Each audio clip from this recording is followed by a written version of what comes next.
Ammar had always been known as a quiet, composed man. He wasn't flashy, he wasn't loud, he was simply steady. To his wife, Naila, that steadiness once felt like security. But after 8 years of marriage, she began to see him as boring. She craved excitement, and soon she found it in someone else's arms. Ammar suspected nothing at first. He worked hard, came home on time, and did everything to keep their life stable. But over time, Naila's habits changed. Late-night outings, secretive phone calls, and sudden mood swings. Ammar tried to believe her excuses, but his gut told him the truth. Something was wrong.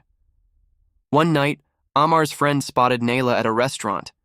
She wasn't with her colleagues, as she had told Ammar, but with another man. The way she leaned into him, the way they laughed, it was unmistakable. His friend snapped photos and sent them to Ammar. The images shattered his heart, but Ammar didn't confront her right away. He knew anger would only give her the chance to twist the truth. Instead, he played the long game. He quietly collected evidence, messages, call logs, even hotel records. Day by day, he built a case so airtight that no denial could break it. Weeks later, Naila announced she was hosting a dinner party. Friends, family, and colleagues were all invited.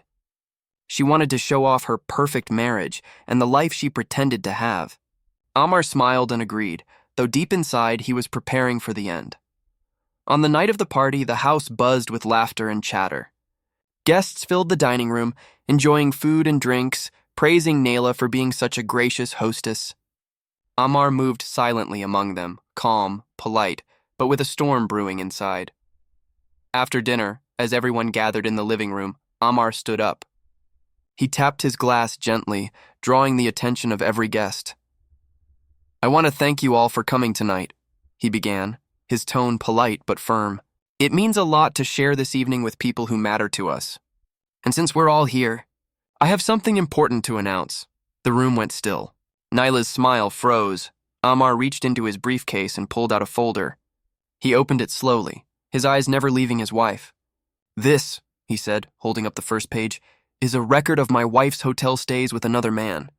These," he continued, pulling out photos, "are pictures of her with him at restaurants and parks. And these," he said, showing printed screenshots, "are messages between them, full of things no married woman should be saying to anyone but her husband." Gasps filled the room. Guests exchanged shocked glances. Some covered their mouths in disbelief. Naila's face turned pale. "Ammar, stop this nonsense right now. This is humiliating." But Ammar wasn't finished. He pulled out one last document and laid it on the table in front of her. "And this," he said coldly, "is your divorce paper, signed, effective immediately. You are free to continue your relationship with whoever you please, because you are no longer my wife." The silence was deafening. Naila stammered, tears filling her eyes. "Ammar, please don't do this here. We can talk privately. There's nothing left to talk about." Ammar cut her off. "I gave you loyalty. You gave me betrayal. Tonight, everyone knows the truth. Consider this my goodbye." Without raising his voice, without breaking his calm, Ammar closed his folder, placed it back in his briefcase, and walked out of the house. Guests stared, stunned, as Naila collapsed into a chair, humiliated and exposed in front of everyone she had tried to impress. That night, Ammar disappeared. He didn't go home, didn't answer calls, didn't look back.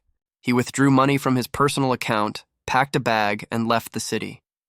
Nobody knew where he went. Days turned into weeks. Naila tried to reach him, begging for another chance, but he was gone, truly gone. Friends said he had moved abroad, starting fresh in a new country. Others believed he had cut ties with everyone to live in peace. For Naila, the consequences were brutal.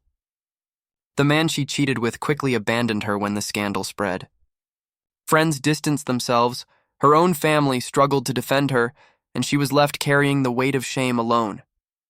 Meanwhile, Ammar built a new life far away from the wreckage. He never spoke of Naila again. He never explained himself further. His silence was his final revenge, the kind that stung deeper than words ever could. For Naila, the night of the party would forever be burned into her memory. The night her husband exposed her lies, handed her divorce papers in front of everyone, and vanished from her life without a trace. And that was the brutal revenge she never saw coming.